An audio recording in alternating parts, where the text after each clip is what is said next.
Welcome everybody. If you're buying or selling property in Auckland and you want to fully understand the flooding risks, then this podcast is for you. Welcome to the Relab podcast with Metis. I'm Bridget, and today we're tackling one of the hottest topics in Auckland property, which is understanding flood risks.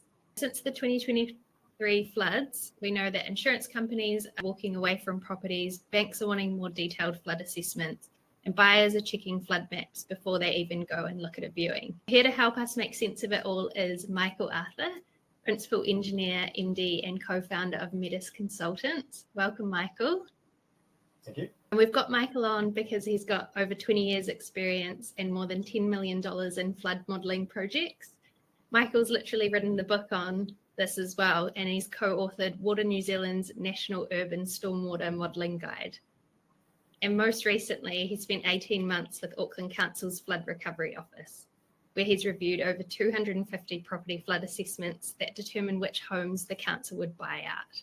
So we're really happy to have you here with us today, Michael, and that you're going to be sharing a practical checklist for assessing flood risks, which will include free tools that everybody can use right now, and then some of the red flags that will trigger expert help. So Michael, welcome, and let's start with the basics.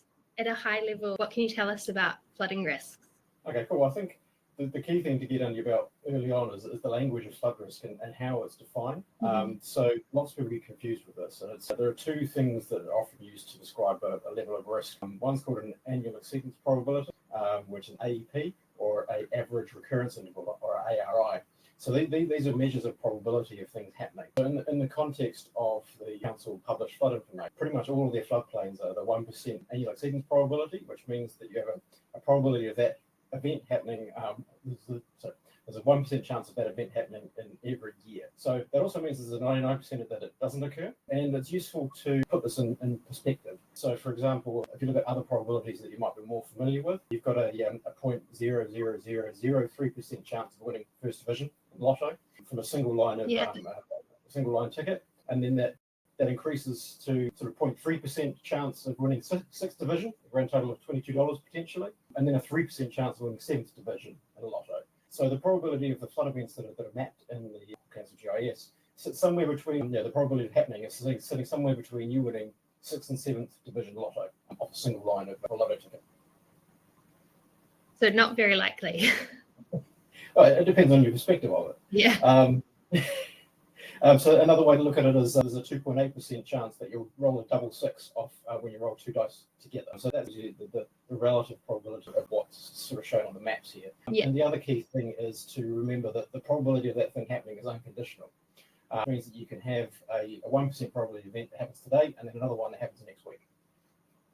Okay, so it's not like you need to wait the full 100 years in between one event happening and the next.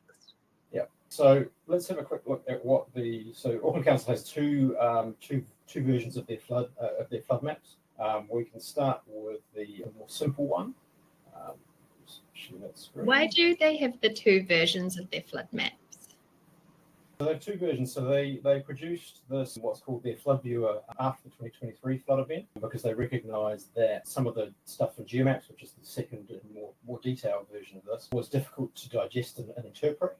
And it was also, the data was quite well hidden in some of their map overlays and things. And so this shows the same thing, but in a simplified format. Okay. So there are four overlays you can see on the flood viewer here. And I'll just zoom out to an area which shows all of them.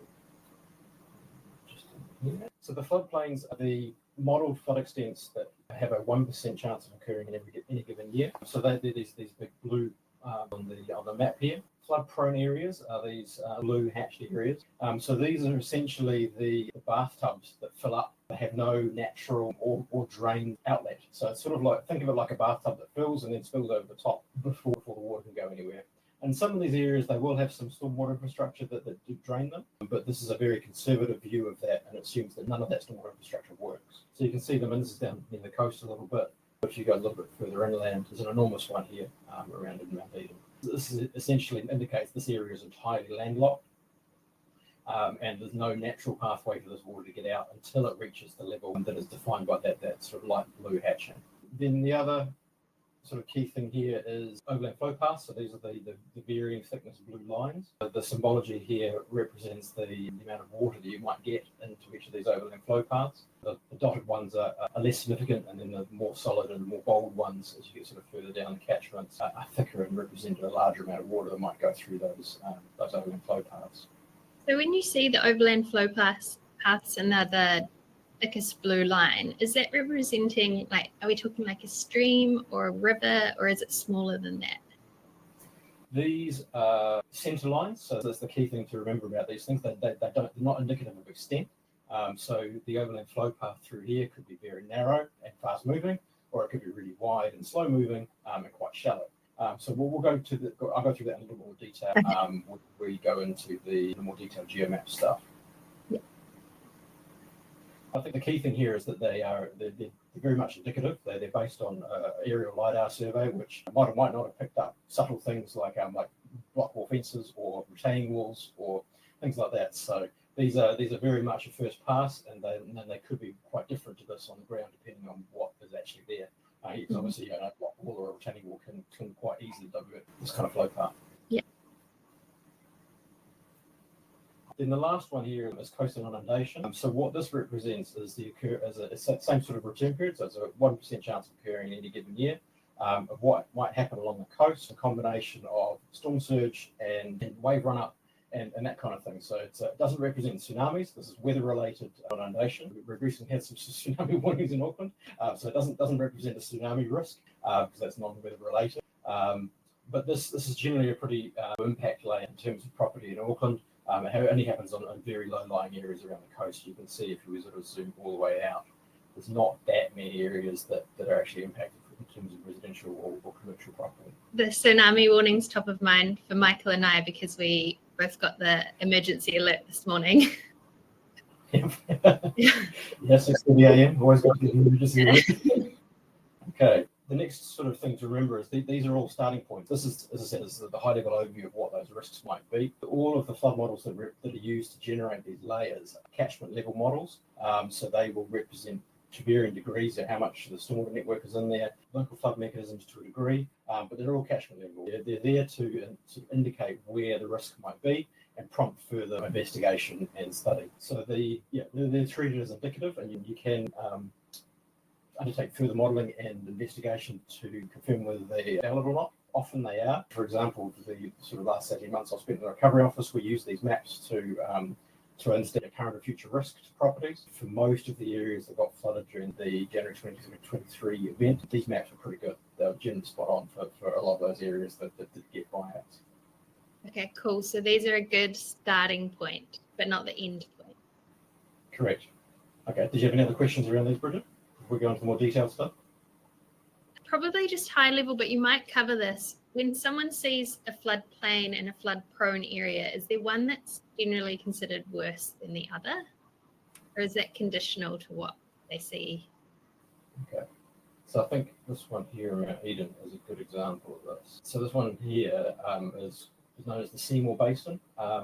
So this is a good example of where this whole area is landlocked.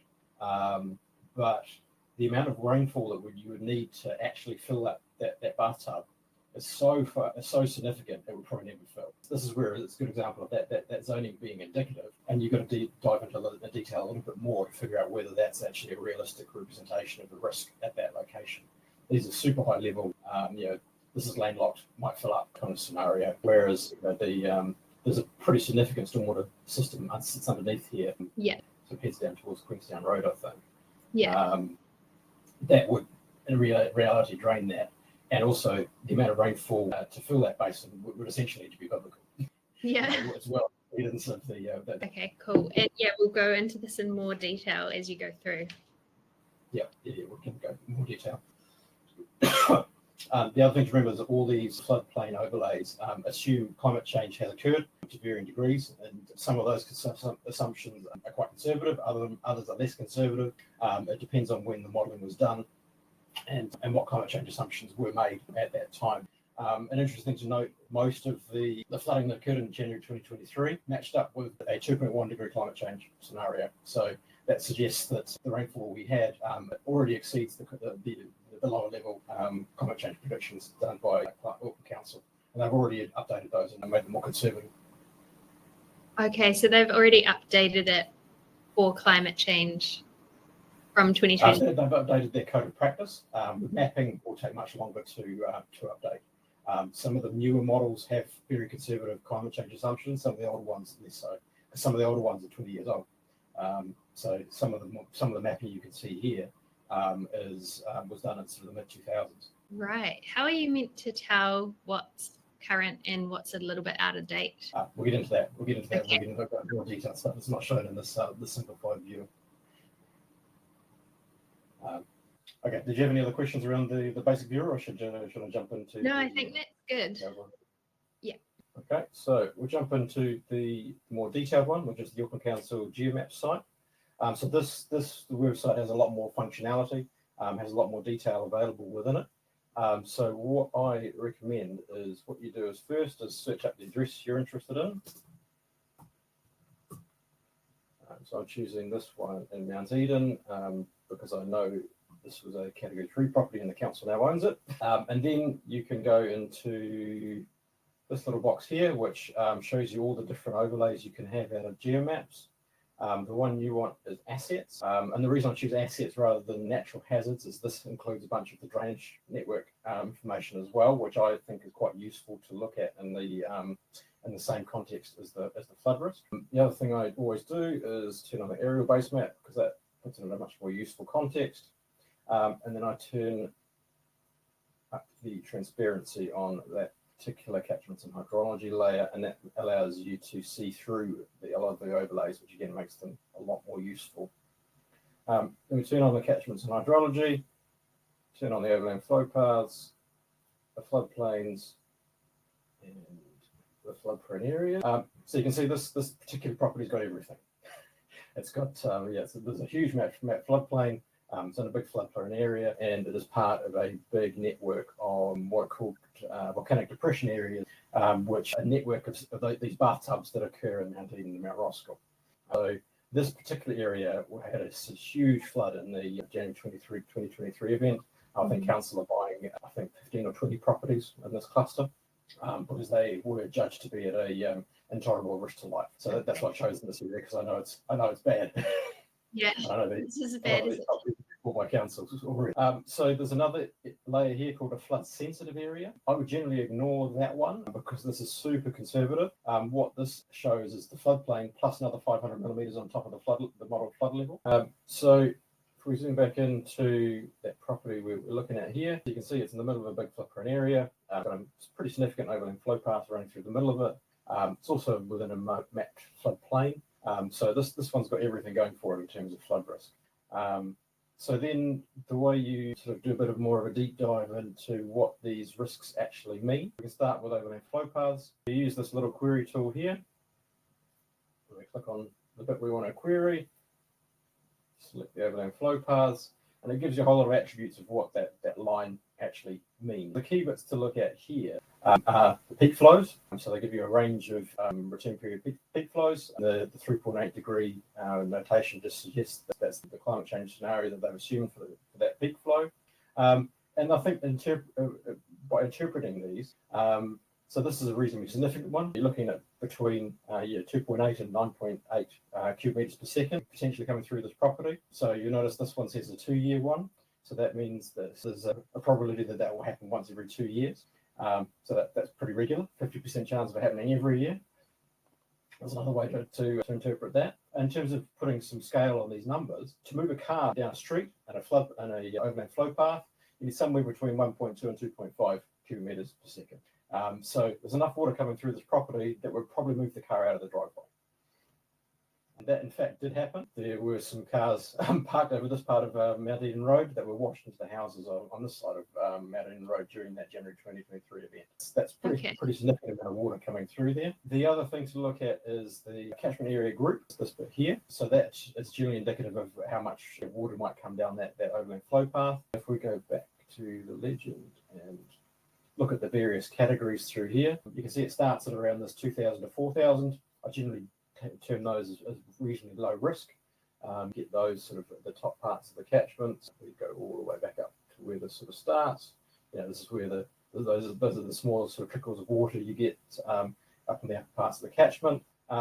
Then sort of the 4,000 to 1 hectare banding is where you're starting to get a little bit more risk. So I'd say that's sort of a moderate risk. And then more than a hectare, which is pretty much the rest of these categorizations, I'd say that's something you probably do need to worry about in terms of being more significant risk. You can see here, this one was in the 3 hectare to 100 hectare banding, which suggests there's a lot of water that comes down the catchment and accumulates at that point.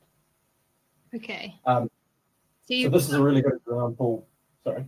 I was just going to ask, so you've got peak flow and catchment area, and that's what you should be looking at kind of as a first red flag. And then for peak flows, that's this more significant range in this example. What would be something that's an appropriate amount? I don't know if there's an appropriate amount. It's I think there's a lower risk amount and a higher risk amount. Okay, lower risk amount. So I think if there's any sort of mapped overland flow here, that would suggest there's some kind of flow concentration happening along that centre line. Yeah. So you can see here, most of it's in the park, and that's probably not too much of a problem. But when you're getting further down here, then you're probably getting a bit more significant. Okay. But I think this is a really good example of where the overland flow is not going to be like a raging torrent coming through your property. This is a good example because it's a floodplain area and a ponding area. So that floodplain is all of these three things going on.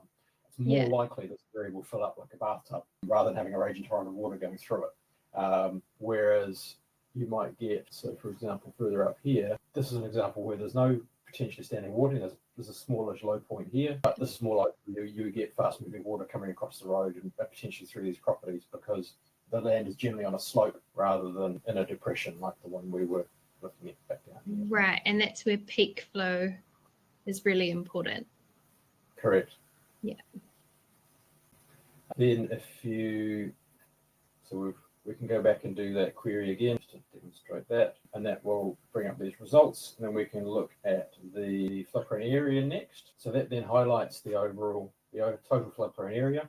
So if you remember, we talked about these essentially being bathtubs. So these occur quite frequently in the Mount Eden, Mount Roskill area as volcanic depressions. They also occur throughout Auckland where there are landlocked areas. That happens to have a of them. So the behaviour of these is a really important one to consider for more advanced sense. So for example, in the Auckland anniversary event of 2023, these act as massive storage areas. So it means that all the flood-prone areas downstream of this location are less at risk because this one has to fill up before it proceeds through into the rest of the bathtubs. So sort of think about these like cascading bathtubs. Top one has to fill up before the next one fills up and before the next one fills up. So, for example, during that Auckland 2023 event, this basin and this basin and this basin all filled, but there are a bunch of basins that are sort of linked to it further downstream that didn't have any problems at all. So it's a good way of showing that these can be an issue, but it's quite subjective. So this one, for example, definitely did fill up and can fill up in a significant rain event. But at the other end of the scale is that one we talked about earlier around that Seymour Basin area for sort of further south than Mount Eden and Ehanga. That is so big that you just need a phenomenal amount of rainfall to fill it. And it is really a residual risk kind of issue. But if you're looking at it from a property buyer's perspective, often you get advice that being in a floodprone area is just say no, it's just not worth that risk. And it's a bit more subtle than that, to be honest, in the scheme of things. Because that Seymour one we looked at earlier is a really good example that there's a huge area that's mapped as floodprone there, but there's a lot more information that you need to understand what that risk actually means. And some of the information is shown here when you query that floodprone area and you get a whole lot of detailed data around what that is. So the key things to look for here is, it's got a field here that says, can it fill in a 100-year ARO event? And the answer is yes. We know this one definitely filled up. That's an important thing to notice. That means it's reasonably likely that it will actually fill to the brim and then spill over the top. And the next thing to look at is what the spill elevation is. So that tells you how to what level the water might get to, and then the spill ponding depth. So how deep the water might get in this floodprone area before it spills over the top. And again, this one was really well validated in the Auckland anniversary event. The water definitely got that deep throughout this whole area. So it's a good validation that these things do have some meaning and are important in certain contexts. If you were to use the example of the flood-prone areas that didn't fill up, that were further downstream, How would you know that from looking at this, that one is sequential to the others before it? You look at where the overland flow paths go. So you can see they get progressively wider as they go down the catchment. You can also turn on contour information here, and you can, with a bit of practice, you can figure out where the lie of the land is and sort of trace it downstream. This is a particularly complex example. Not all of Auckland is like this with the basins all in the series. Not all of them fill up all the time. So if we go a little bit further south to the example we talked about for the Seymour Basin, this one here. So it's difficult to see with all that information. Back on. So you can see this one definitely filled up, but not to this level. You know, the flooding that occurred in the Seymour Park area during that Auckland 2023 event only impacted the properties around the edges of Seymour Park here. Yeah. Yeah, so it had a very similar amount of rainfall to the one we just looked at in St Leonard's Avenue, but this one didn't fill. And if we query this one, for example, you can see this one can't fill on a 100-year event. No. So this is an indication that it's probably quite a conservative representation of what that risk is. Yeah, so that is a red flag if you're seeing that as a yes. Correct. Yeah. Okay. And then the sort of the additional analysis that somebody like me would then do is looking at how much volume that floodplain area has, what the likelihood of that flooding is, how deep it might get, and what the extent might be. And that might be something for particularly, say, for example, this one's a really big example, is that the actual flood extent may be a little bit smaller than this, or quite a lot smaller than this. Yeah. So that's why I say it's often people treat it as a red flag, but it doesn't necessarily need to be in this context. Okay. Yeah, because if you ask the lawyer about this, they'd probably say don't do it. But I think it needs to be a little bit more subtle than that, because there's some big areas in Auckland that don't have this definition that are actually that have a perfectly manageable amount of risk within them. Yeah, the key is having an expert like yourself actually understand all the factors and then go case by case on a specific basis, right? Yeah. Yeah.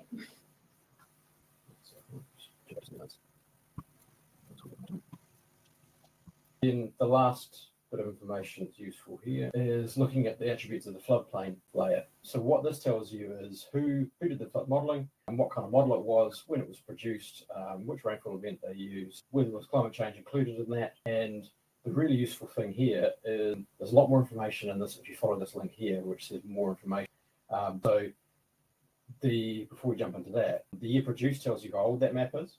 Mm-hmm. So 2017, which suggests that there might be an update sometime soon. These generally go on a sort of a 5 to 10 year, sometimes a little bit longer cycle of updates. There's some areas of Auckland that still show the maps that I developed in the mid-2000s, so they're pushing 20 odd years old at the moment, but they're all in a queue for remapping it and resharing of this information. And to give you some context on the effort that goes into this kind of flood modelling, a catchment level flood model is in the hundreds of thousands of dollars of effort in terms of consultancy support. So they have a program of these ongoing perpetually, and they obviously can't remodel everything all at once because that would be cost prohibitive. There are some high-level models they do at a much larger spatial scale. You can get that information from council on request, but they don't publish it in the GeoMaps viewer. Okay. How long does it take if you put a request in? How long would it take to get that information from council? I think the published time frame is around 10 working days. It can be quite variable.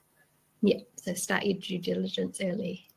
Yep, definitely. And it's not a statutory process, so they don't actually have to achieve that. Okay. It's not like a resource consent where they're on statutory turnaround timeframes. So if you need this information, request it early, definitely.